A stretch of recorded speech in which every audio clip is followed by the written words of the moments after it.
welcome back to this season. It's pretty bizarre that we about have a month left and 4 good conversations left for sure until the playoffs. A quick plug real quick.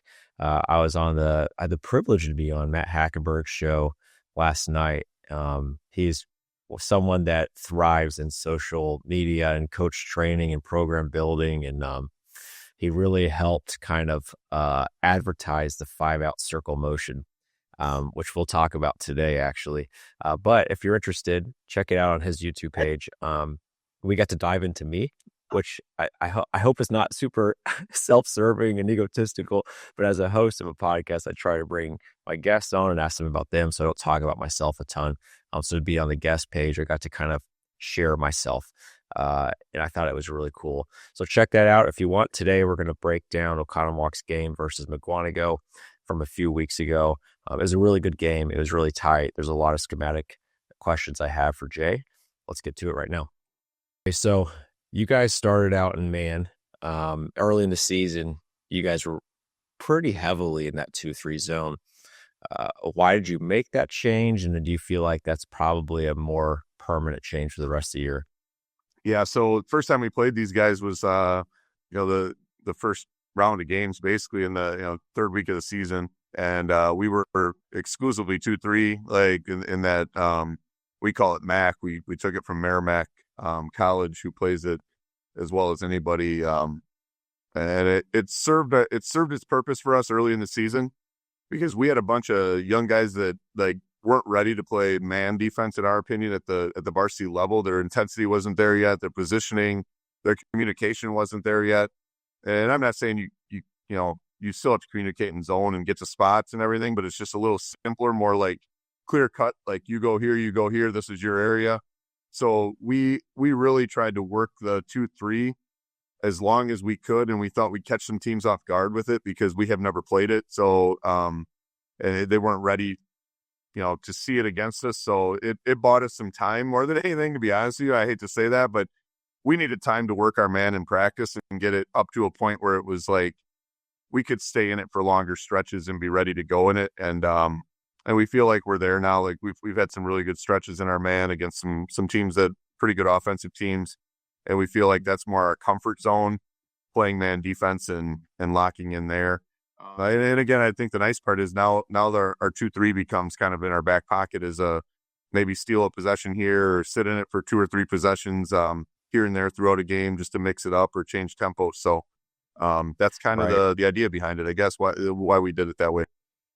Right. And I like being able to go into February with versatility. We've talked about that 100 times. Or now you have versatility as opposed to let's see if we can throw something in there for the playoffs or trying to the last minute plan and prepare. I think it's a good idea. And they came out in a 5-out circle motion, which I talked about in the open. And I would say, man, a third of teams I see run some sort of iteration of that. And it's basic. It's a basic 5-out, and then you pass away, and there's a double screen for the corner guy coming up. He goes around it and curls to the basket. The second guy pops up to the top. And I want to know, through your strategy, how do you prep for that? Because I'm seeing it way more at the youth levels. I'm seeing it more at the high school levels too. So what kind of focuses do you have against that type of offense? Yeah, I mean, obviously with anything, you want to keep the ball out of the middle. In our defense anyway, the way we teach our defense, we want to keep it to the sideline, force it baseline, and keep the ball out of the middle. We feel like, your help's on the baseline. That's where we bring our helpers over to get you if you need it. But more so, if we can keep it on one side of the floor and not let the ball reverse quickly, through the top, that helps. And really, that's what the circle, 5-out circle does. It brings a guy through. It curl cuts you to drag your defense to the rim, and then they pop the guy to the top so they can get a quick reversal. And now you're scrambling, chasing out a closeout on the backside as you come back out.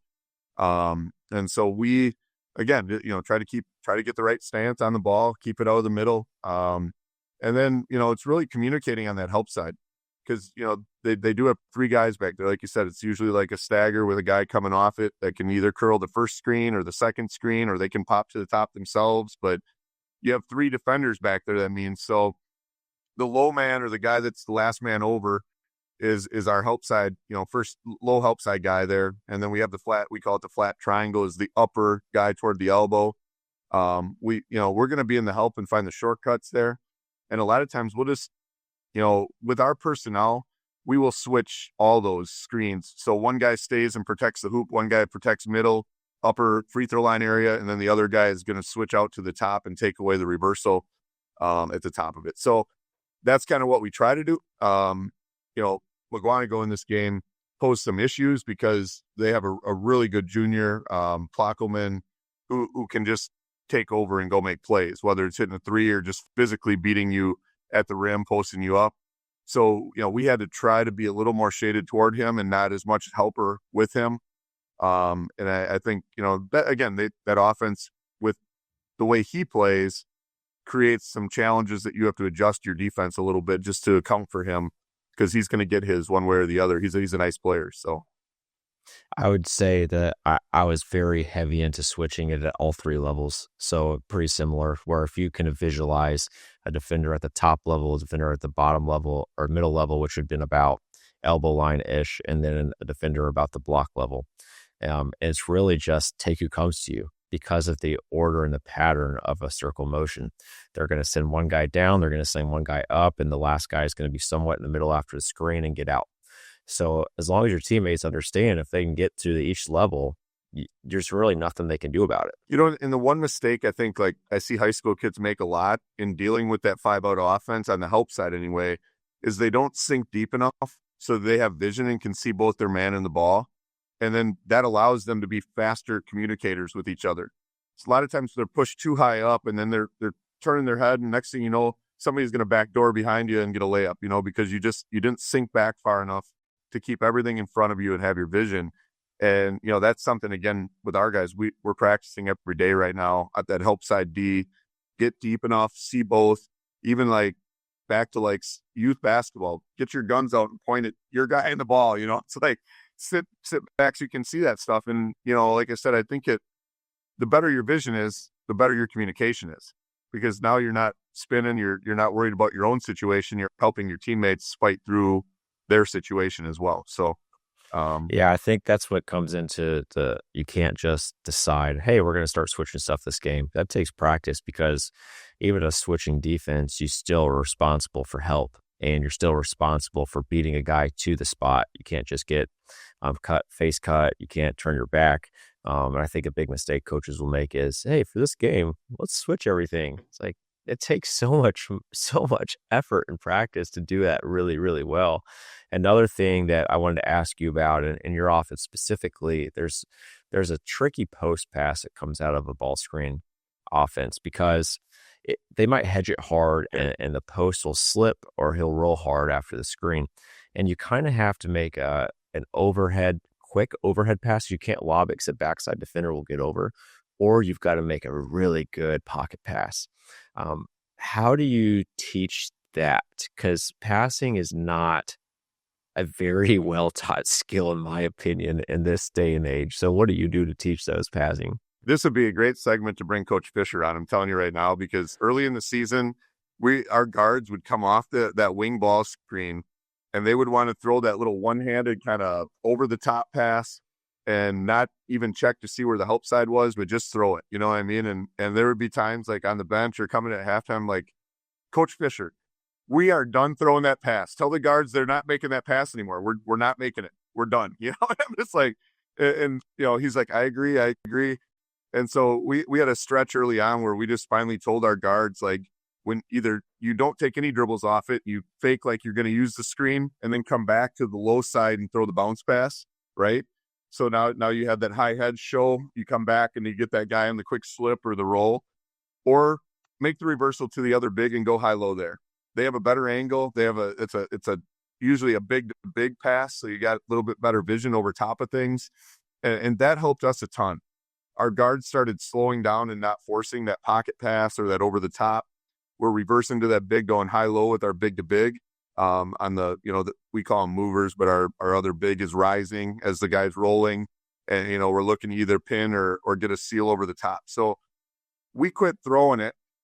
And then we started getting our guards actually to figure out that they didn't need to start dribbling around, because I think that's the hardest thing in that ball screen flow offense is the guards that take a dribble off that ball screen right away and take one or two dribbles.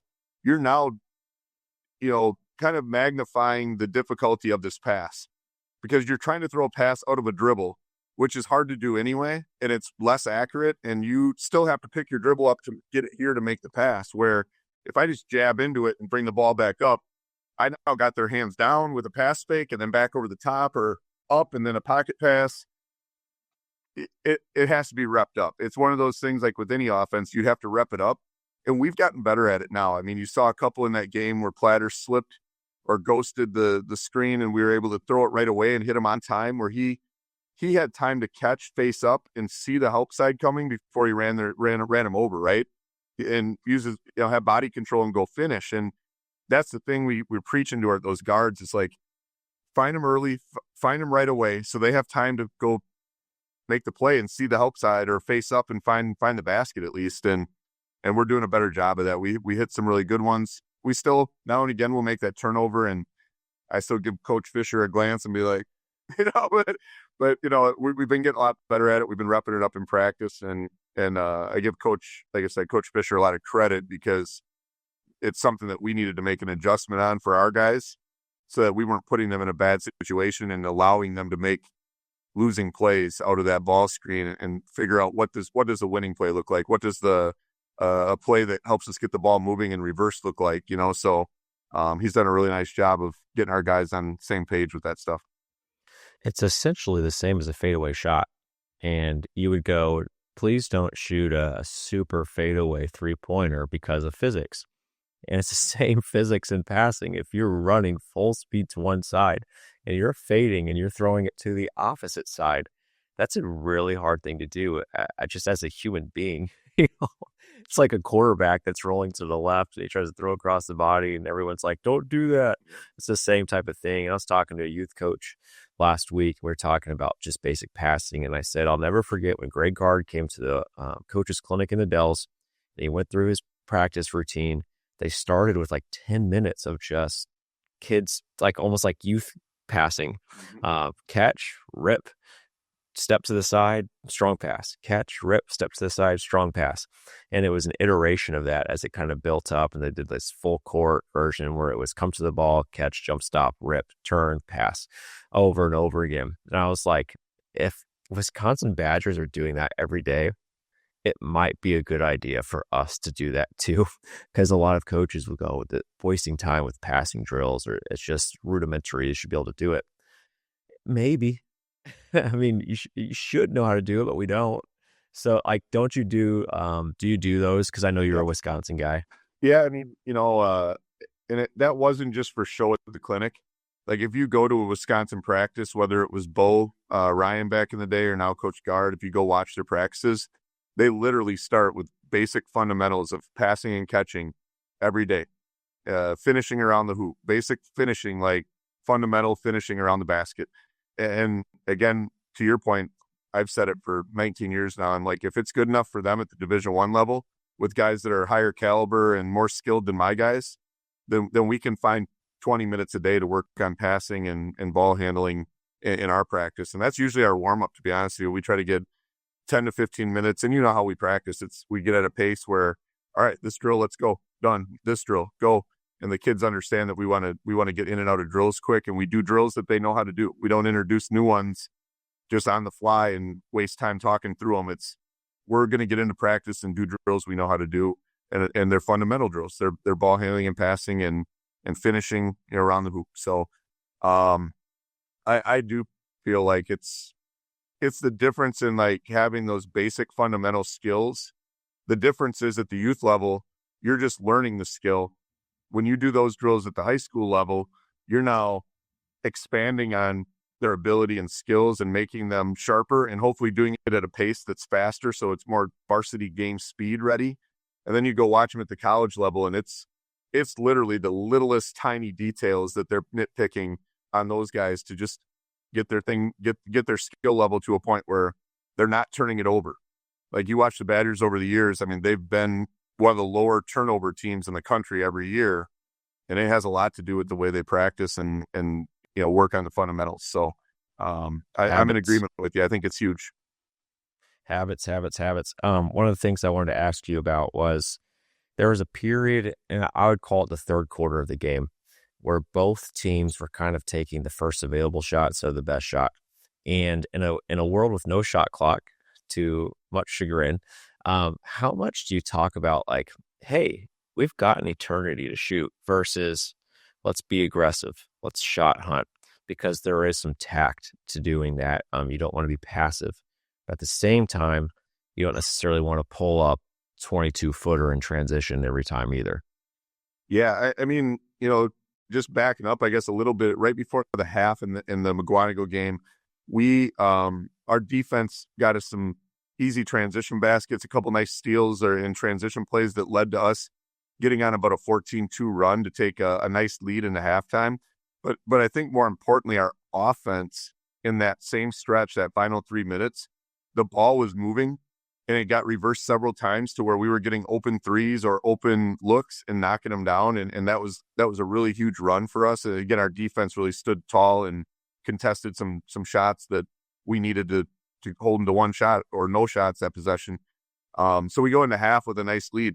The issue, and like you said, we come out the second half and, I think we're up 14 early in the half at one point. Um, our kids, I should say, I don't want to generalize this, but our kids see that lead and you're like, okay, I hit a three right here, 17. We're, let's keep our foot on their throat kind of idea, or, keep the gas down, pedal down here. But sometimes they don't understand that first shot or the quick shot isn't the best one. Actually running time and keeping the ball moving like we were doing, when we made our run is the key, because now you're squeezing the time out of them and you're probably getting a better shot, higher percentage, better, right person taking it type idea. And that's kind of been our Achilles a little bit, like I say, we're consistently inconsistent this year with this group at times. So, teams will speed us up. We'll have a nice lead, Catholic Memorial game, up 18 at one point in the second half. And we start speeding up, trying to take these quick shots, thinking like, yeah, let's keep the foot on the gas. And it's just not the right mentality. Yeah, it looks great if they go in, but you could get a better shot. You could run more time early in the half instead of having to now tighten up at the late in the half when the score gets close, and you could have ran some of that timeout, right? And so, and it's something that we're working on. It's basketball IQ.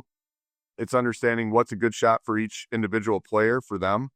And within that flow offense, I think that's the hard part sometimes, is there is some freedom to attack and make a play, or to, drive and kick and find a teammate, and sometimes you think you're more open than you are, or you take a shot that it's a okay shot when we could really work for a really good shot. But second half that did, they chipped away and got the lead back down, obviously, because I think we got sped up and took some early shots that we didn't need to take. So Do you think it's contagious because it was both teams and then both teams went to a high pressure um, in that second half?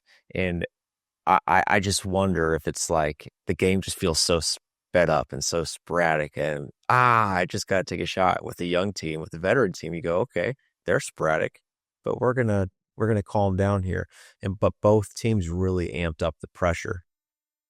yeah, I think it gets, against pressure, like you're saying. I mean, they needed to try to get some possessions back, so they were trying to force some turnovers there. In my opinion, yeah, I mean, young teams get sped up because pressure is meant to speed you up. When you have a veteran group, you'll find more guys that they get a catch, and it's like they sit instead of taking a dribble right away, or instead of making the next pass immediately, like they sit, let it settle, let the action happen. Now hit the open guy off a down screen or off a pop or whatever it might be. Now you're slowing both teams down. Now you're slowing them down. And they're trying to get you to speed up, and now you're playing at the pace. But again, when you have a veteran group of guards or veteran group of kids on your team, they understand that. You're right. They understand and go, okay, we'll play at our pace. Let them play fast. And we're not quite there yet. We're working toward it. But once we get to that point, some of these leads that we've been able to build in the last 2-3 weeks against teams, now you're squeezing out good, solid wins instead of having to fight and scrap at the end just to hold on. So, Well, I mean, it's the ultimate quandary with no shot clock. Do you hold the ball for the best possible shot, or do you keep playing? And I think that's the hardest decision I had to make as a coach. You're up 6, 3 minutes left. What are you doing? How aggressive are you? So I don't think it's a rare problem in high school sports. I think that is the hardest decision other than the block charge call. I think that's the hardest decision in high school basketball. And I think it changes if there's a shot clock. Then it's like, yeah, you got to get a shot instead of let's get the best possible shot. So I don't think it's like man, that's a problem. Obviously you want to fix it, but with young kids, it's something that will improve. So towards the end of the game, it gets close and you get up. So you're up 6 with a few minutes left. And if I remember right, there was a back door and a guy kind of lost him. And they got a layup down 4 and you call a timeout. It's like, oh man, they're kind of coming back. What did you say to your guys in the timeout? Yeah, it's probably more one of those timeouts, like just to calm us down. And, I wanted to get our press break set up because, again, they had been picking up and trying to speed us up and pressure. I just wanted to make sure we didn't let that back door, that cut the lead to 4, lead into another quick turnover in the press. And now all of a sudden we're really on our heels. And so more just, let's calm down. Let's get the ball in. We ran a little go play where we brought the guys from half court coming up. We screened and ran out. And out of that timeout, we ended up getting that guy open. We had tried running it a couple of possessions before, and he wasn't open. This time we screened it correctly, and he was open, and we got it over the top, and the kid made a nice decision with it to get us back up 6. And kind of, again, you take the air out of their sails a little bit when you get that. You don't always get it over the top, and we tell our inbounder all the time, like, 1, we have timeouts if you don't like it. 2, you're going to have 3 guys open, so get it in because they're either going to foul or we're going to hit a cutter right away. But if we have them open over the top, let's go. Let's go get that. Let's keep the pressure back on them now. So that was kind of where we're at. I was a little disappointed in this final couple minutes because, up 10, up 8, up 6, as it kind of whittled away on us, we were having opportunities to hit free throws and keep this thing out of reach. And we missed our free throws. There was a stretch missing the front end of a bonus, and then we're in double bonus, and we missed both, or we only get one of the 2, and it's like we're just leaving the door open, just a crack the whole time for them because we didn't shoot free throws well, and that had been something we've been doing pretty well this year. I think we're shooting maybe 73, 74% as a team, so that's better than past years. For those of you that are watching, we have a little bit better free throw shooting group, and I was just a little disappointed. I thought we missed some opportunities to kind of put them away at the line. So, Well, the killer, which wasn't a killer because you won, but the killer in theory was the miss both down up 3 maybe with 30 seconds left. Maybe you're up 4, but you bounced back and you recovered and you defended really well in that next possession. So, I mean, you get the good with the bad sometimes and you take it and it's a win. I wanted to explain to the podcast audience, I'm going to do my best to explain what this press break looks like because I think it was really effective with how hard the pressure was.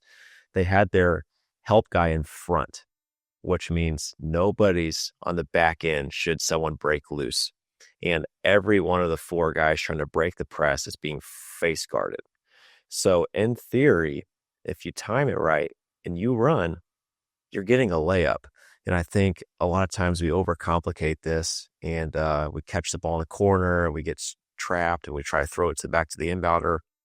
If you can situate your team to where there's action going towards the ball and one guy leaks away from the ball, almost always that puts an insane amount of pressure on the defense that is really hard to guard. I think that was a really good call on your guys' end. You got a layup and you kind of shook the nerves off when you can get a wide open layup when it's tense in an away game.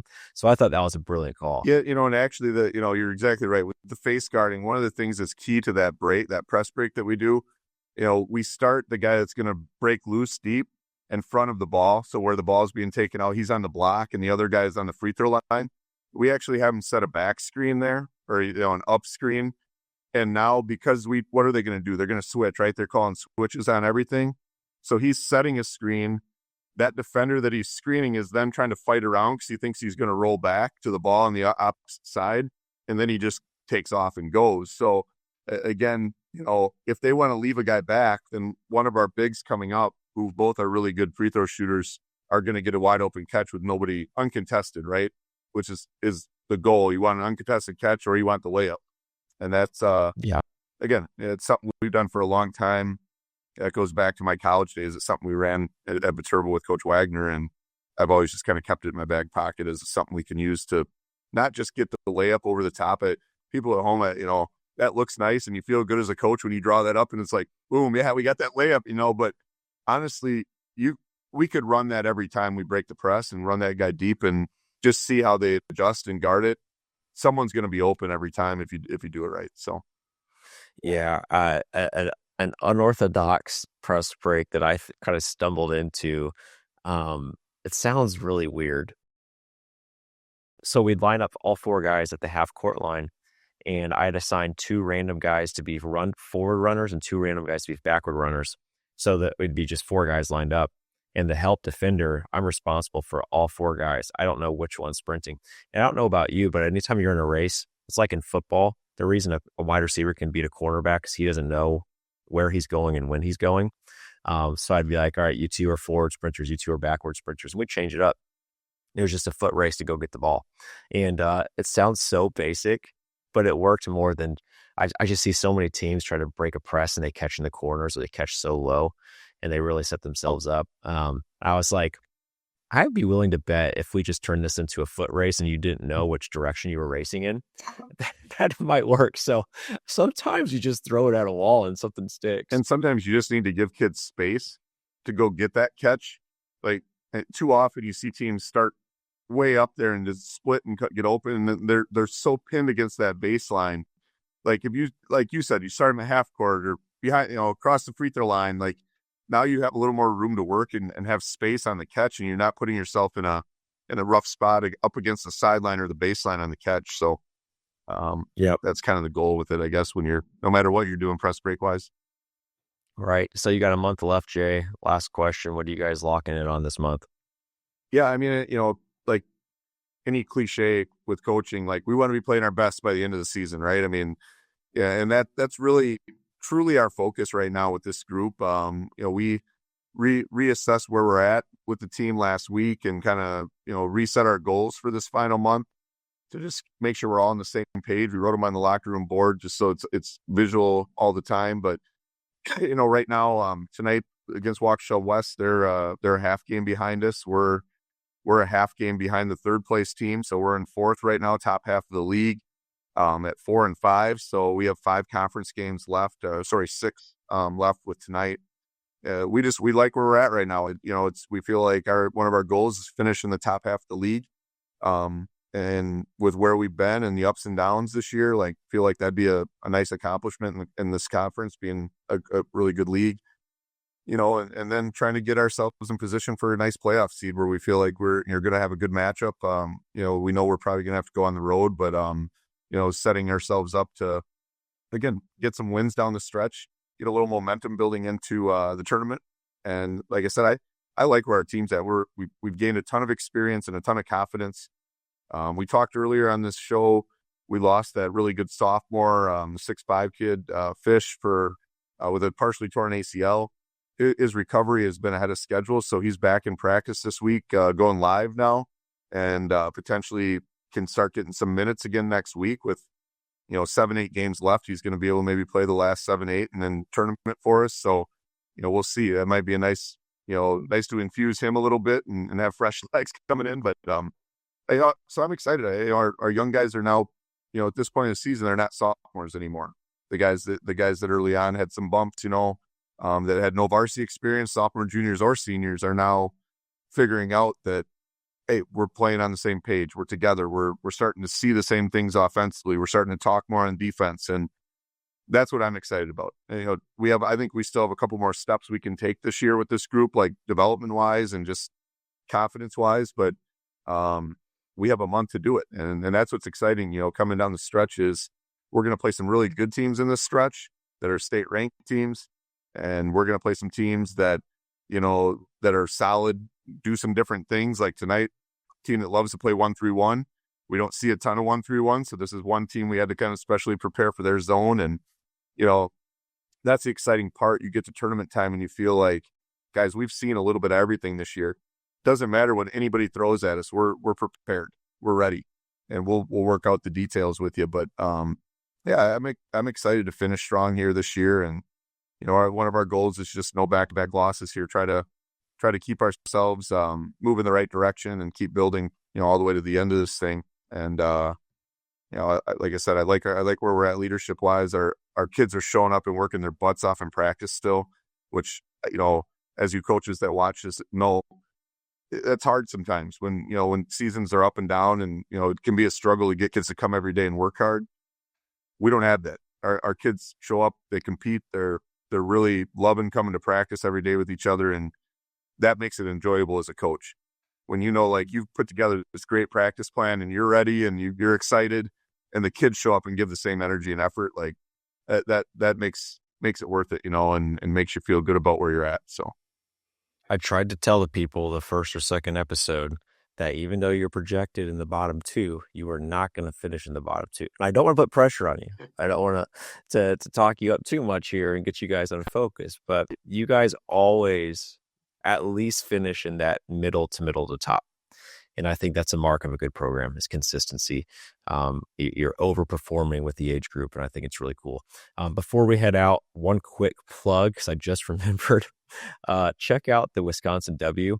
I really like what they're doing, and I think it's a girls high school sports coverage site that's coming to Wisconsin, I think in February, coming up here soon. And I have noticed myself that all the coverage is geared towards boys. So I think it's a great idea, and I think they're onto something, and I'm rooting for them. So check them out. It's going to be coming out soon. With that, we'll see you guys next week.